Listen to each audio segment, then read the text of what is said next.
ladies and gentlemen, bring the rock star in. Latrell Mitchell. I agree. Got to bring him in, mate. Like, the bigger the stage. Mate, he's got presence, and Latrell has just got that rock star, superstar mentality. You know he can elevate himself and will elevate himself. He'll be right up for the change. It's funny, when you talk about players who can do that, the one that comes to mind was a bloke who I'm related to, Andrew Johns. Really? Yeah. I said related to, not talking to. Like, that's melting a little bit. Yes. And like, if we talk about 2005, that comeback he did, it was interesting when you look at what led up to it. So 2004, Woodsy, he did his ACL. Yep. Missed a lot of time out of football, and fair to say that Joey wouldn't have been the perfect patient. You know, his social life probably elevated a little bit. So when he came back in 2000, just a little bit, 2005, he was terrible. He was really, really bad. His leg had no power in it. Yep. I remember once that they played a game against Canberra, they got beat, and I didn't see the game, I was somewhere, and phone rings, and I'm thinking, it's not finished. Yeah. Anyway, the game had literally finished. He walked straight off the field, picked up his phone and rang me and said, I'm quitting, I've lost it. Really? I never knew I could play so bad. Anyway, you know, it was the emotion on it. But it was what happened the following week. It might have been the following week or the week after, I'm not sure. But which turned out to be a blessing in disguise. He broke his, I was playing the Warriors, and broke his jaw. Yep.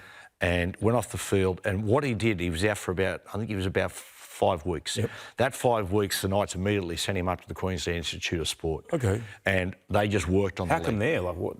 At the time, I think Kelvin Giles was there, who's like the godfather of strength and conditioning in Australia, and some other guys. They were doing a lot of really great work with people recovering from ACLs. So they sent him up there, and when I saw him after he came back, I couldn't believe how fit he looked. Really? They just tortured him and worked him hard. He looked rock hard fit. His first game back, Woodsy, I believe was, I think might have been the opening of Suncourt Stadium again. Broncos going back there, and it was his game. Anyway, he led the Knights to a win, and Joey just carved him up. But they didn't pick him for State of Origin. They picked, going into game 2, they picked Baz, I think it was, Trent Barrett, and he strained a quad in training. Because that was off the back of the Noddy intercept, wasn't it? The Noddy intercept. Yep. And then they went, Joey, he's not ready. And they went with Trent, who tweaked his quad, and Ricky said, no, I need you to be training, so who we're going to bring in, we'll take a chance on Joey. And Hindy tells the story that when he came into training, everything changed. Yeah. He walked into training, directing everyone around, and Hindy said, mate, I couldn't believe the control he had, and he said, I never knew football could be so organised and so easy.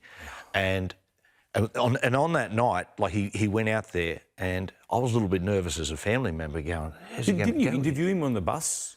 That was a test match. Oh, that was a test match, was it? But he just completely carved him up, one of the great Origin games. And what it was, Woodsy, was his ability to elevate himself emotionally. Yeah. That's what great players do. Even when great players aren't in great form, you pick them. Yep. And that's where Queensland don't make that mistake. We've seen for years and pick blokes and they put the jersey on and they elevate. You know, and I think for me with Latrell, it's his arrogance, but in a good way. Yes. Like, I hate playing against him because, you know, when you got to tackle him, he's got the great reach, and like when you're on the ground, he'll hold you getting up, and he'll just cross that line. Yep. And I think that's what we lacked a little bit. Yeah. Just a little bit of the physicality. Yep. And you watch, if someone comes near him on that, it will be left edge. I'd have him at left centre. Yep. They're right, mate. He'll make a statement early on, you know, and he's a guy that you can't just go, all right, you know, Cobbo, you'll just be able to defend. No, you've got to have a couple on him. He has that presence. Well, he has that fear, and that's when it brings in the likes of, well, depends if they pick Mitchell Moses. You can bring the show and go because you got all the threats with Latrell, or you can use the outside man. Yeah, that's right. And then you go to Latrell. Well, I mean, look at the combination. Yeah, we talk about, you know, great combinations as far as State of Origin. You got Gene Miles and Mal Meninga. Like, imagine, you know, the New South Wales would go around Miles and Meninga, like, you know, what are you going to do here? Mate, Crichton and Latrell Mitchell. That's it. You talk about presence. That's red hot. It just where's the weakness? Yeah. And the thing for me is, when we speak about Latrell, did you watch him on the weekend? Yes. It was different. Incredible. It was different. I was at the Fortune of War at the pub at the Rocks, and I sat there. I had a schooner. I had the pen and paper in front of me and knocking notes down. I remember people looking, going, "Mate, what's this bloke?" And mate, when he did that free centre, when he went bush and then just went pop, like to see a big man like that with such beautiful soft hands, mate, I stood and applauded. A couple of old people next to me at the next table just went, "What about that?" It was just incredible performance. And he's got that instinct too. Like, we speak about Crichton with the intercept. Latrell knows the right. He's been in a great system. The Roosters, he was unbelievable. Best centre in the competition for that period of time. And like I said to you, he can ball play. He's a goal kicker as well. Yeah. And if you want, you can throw him in the middle and do the torpedoes. And like you said, mate, he's got great instincts. He does. So what you do with Latrell, I mean, have a look at the year that we had Tom Travojevic and Latrell, and what they would do is the old-fashioned work the ball toward a sideline, to a scrum line, and let them sweep and go together. And now Crichton and Latrell, both of them great instinctive players.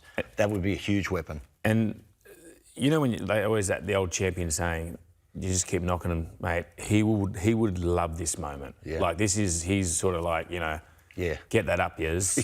I've still got it. Like, and he's not playing fullback. He doesn't have to do as much work. That's right. He can just be so solid at centre, come in. We don't want him to do the play, the yardage carries. We've got the low maxes, we've got those blokes to do that. When we're down a good ball, we need to have a bit of threat. Yeah. And he and Madge, Madge needs to stop communicating to Latrell through the media. No, just ring him. Mate, I tell you what I'd be doing. Mate, I would be hopping in the car. I'd have, in my left hand, I'd have the Blues jersey, and the pedal would be to the metal. And I'm going straight to his house, and I'm saying, Latrell, I'm not leaving here until you give me the assurance. I need you're in. I need you. You're our main man.